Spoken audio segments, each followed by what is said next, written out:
Welcome to the Relationship Diversity Podcast, where we celebrate, question, and explore all aspects of relationship structure diversity, from soloamory to monogamy to polyamory and everything in between, because every relationship is as unique as you are.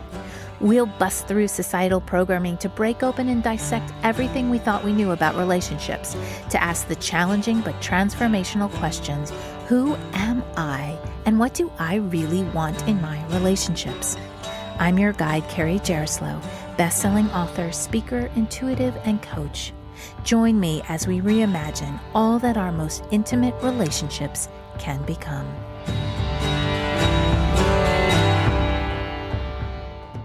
In 2016, I almost had a breakdown. My kids were 3 and 7. I owned a small family business. I had just ended an almost 3-year cycle of breastfeeding my youngest son around the clock. My kids still didn't sleep through the night. I was worn out and unbearably fatigued. Coupled with having zero time for myself, I found myself lost and anxious and ended most days in tears because I continually lost patience with my kids.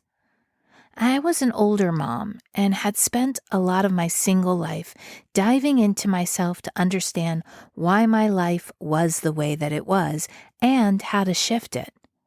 But I had lost the time and space to do anything like that in the busyness and complexities of my life. I decided that I had to get to know myself again. And this was a very different than the idea of getting back to myself.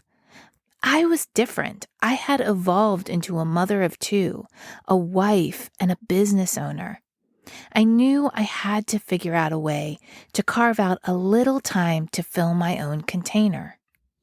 I had loved yoga since the moment I did my first child's pose at the Himalayan Institute on the Lower East Side in New York City.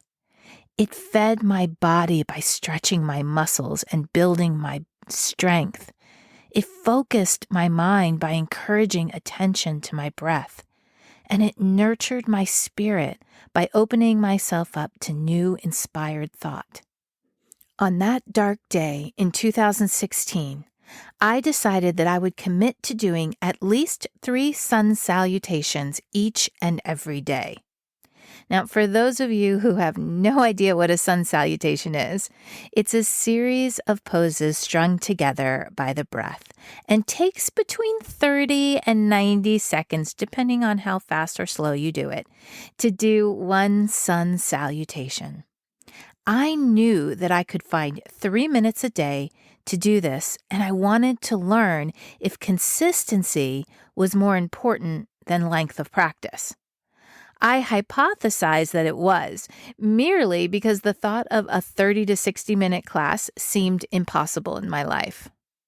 I am now almost 6 years into my daily yoga, and I can tell you that I was right. My self-care practice has become much more than filling my container.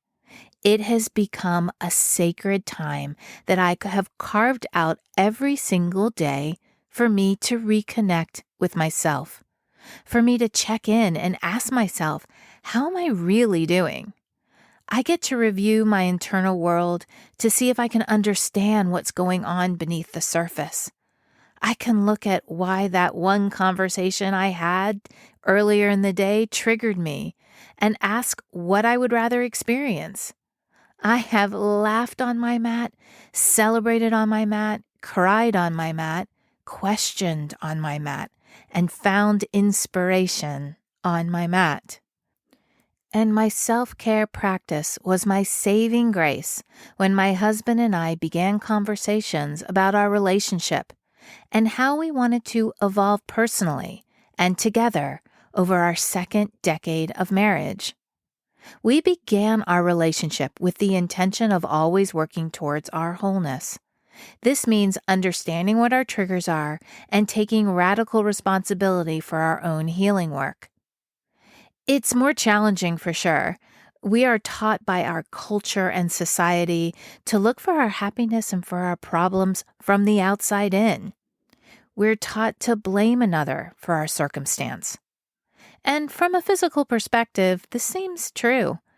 But from an energetic perspective and from a spirit perspective, all relationships are a reflection of what's going on within me. We talked about this in the last episode. And it's in this reflection where all the gifts lie. Now, a daily self-care practice was the way that I created the space for my self-connection and self-inquiry. But it can really take many different forms. Regardless of what form your self-connection takes, it's important to incorporate these aspects. Number one, consistency is something that you do regularly, preferably every day, that fills your own container and shows you that you're important to yourself. Number two, desire, to move through the unfamiliar and uncomfortable with the intention of knowing yourself. Number three, trust. Trust that the internal work will lead you to a better place, even if it doesn't feel that way at first. And number four, support. Finding a cheerleader or support system to help you show up through the challenges. This could be in the form of a true friend, a coach, or a counselor. So many times when people come to me for relationship diversity coaching, they believe that their happiness lies outside of them. But by the time we've gotten through a couple months, they begin to see that it all starts with the relationship they have with themselves. They start to see how their internal world, once that place shifts, their outside world seems to shift as well. Almost seems magical. Now, this might be a new concept for you, so let me explain the idea of how your beliefs create your reality. If you believe that you're unlovable, you might create people who support that and can't love you for your unique self. If you believe that you're not worthy of love, you might create relationships where you don't feel seen or heard. If you don't believe that you're enough, you might never feel pretty enough, funny enough, smart enough, and all of that to your partner, even if your partner tells you how beautiful you are to them. These wounded beliefs can come from many places, but usually come from our youth and our family dynamics. They sit in our subconscious, waiting to be seen, and will expose themselves if hidden for too long. These wounded beliefs are not the truth of who you are. They are a lie you heard from someone or somewhere that you took on as truth. And this is where getting to know yourself helps, because it includes the process of bringing the woundedness to your awareness for them to be accepted and released. Now, yoga was the way that I found my way to help, but there are lots of other ways. Some other ideas are journaling, just writing down what you're thinking, writing down what you're feeling, asking yourself questions and answering them through writing. Closing your eyes and asking yourself how you're really doing. Going on a walk without music or headphones to really take in what is happening in the moment.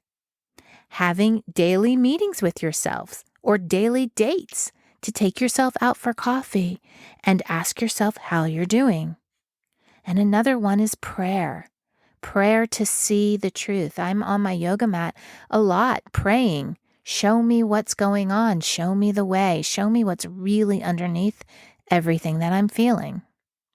In all of these options, asking these questions will help you understand yourself better. How am I really feeling right now?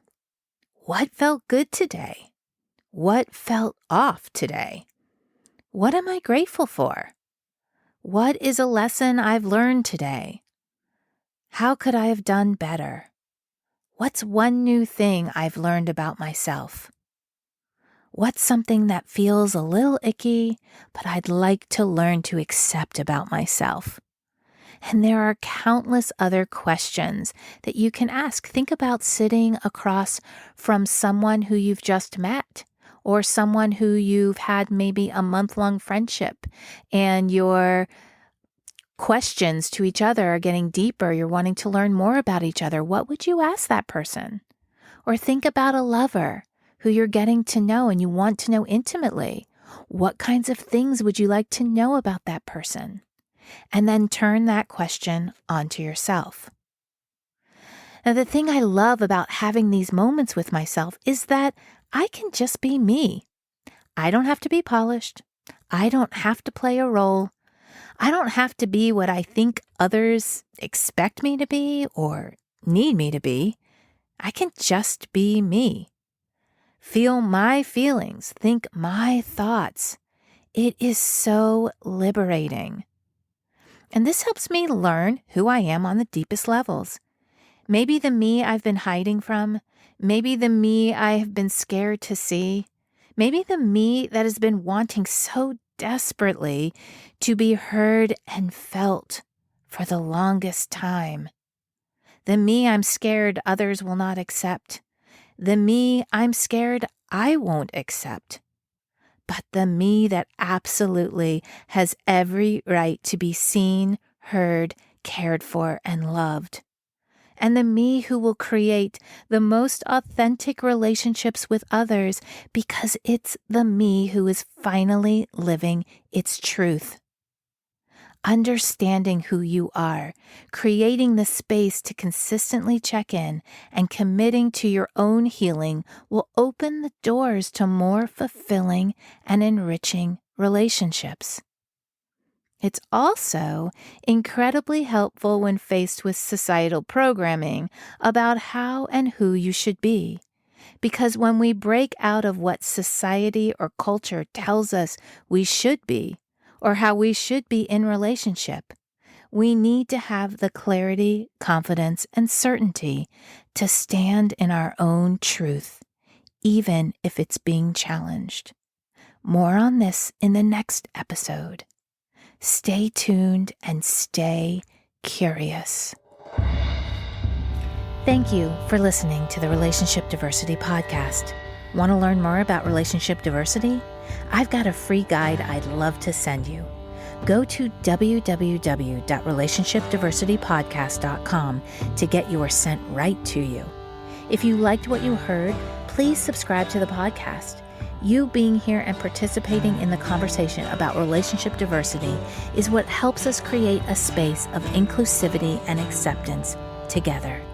The more comfortable and normal it is to acknowledge the vast and varied relating we all do, the faster we'll shift to a paradigm of conscious, intentional, and diverse relationships. New episodes are released every Tuesday and Thursday.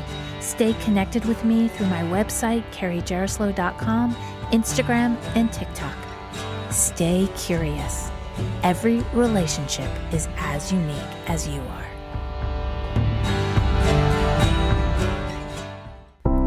Are you wondering why you never seem to find lasting fulfillment in your relationships? Or do you create the same kinds of relationship experiences over and over again? Can you never seem to find even one person who you want to explore a relationship with? Have you just given up hope altogether? If this sounds like you, my recent book, Why Do They Always Break Up With Me, is the perfect place to start. The foundation of any relationship, whether intimate or not, is the relationship we have with ourselves. In the book, I lead you through 8 clear steps to start or continue your self-exploration journey. You'll learn about the importance of self-acceptance, gratitude, belief shifting, and forgiveness, and given exercises to experience these life-changing concepts. This is the process I use to shift my relationships from continual heartbreak to what they are now, fulfilling, soul-nourishing, compassionate, and loving. It is possible for you. This book can set you on a path to get there. Currently available through Amazon or through the link in the show notes.